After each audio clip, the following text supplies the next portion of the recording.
আসসালামু আলাইকুম। Welcome to my channel. আজ আপনাদের মাঝে আমি ভিন্নভাবে করলা ভর্তার রেসিপি নিয়ে হাজির হলাম। কেটে রাখা কিছু করলা সিদ্ধ করার জন্য পরিমাণ মতো পানির মধ্যে দিয়ে দিলাম। তাতে পরিমাণ মতো লবণ দিয়ে সিদ্ধ করে নিব।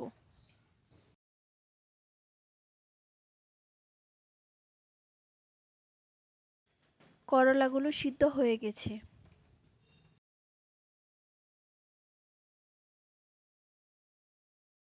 করলাগুলো নামিয়ে রাখবো।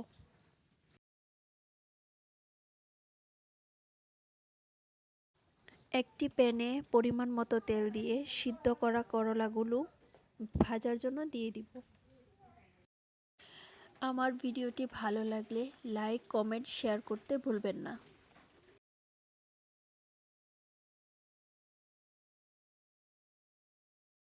এভাবে করলা ভেজে ভর্তা করলে একদমই তেতো লাগে না।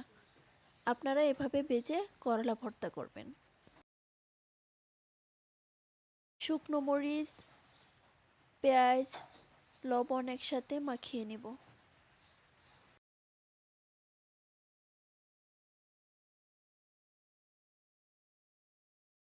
এগুলো মাখিয়ে ভাজা করলাগুলো দিয়ে দিব।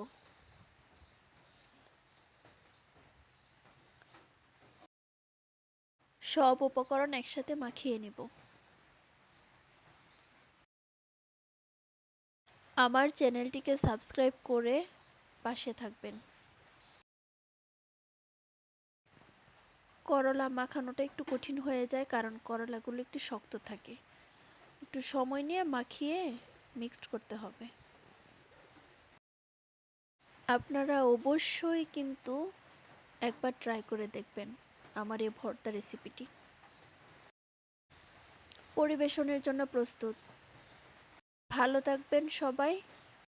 এতক্ষণ ভিডিওটা দেখার জন্য আপনাদের সকলকে অসংখ্য ধন্যবাদ।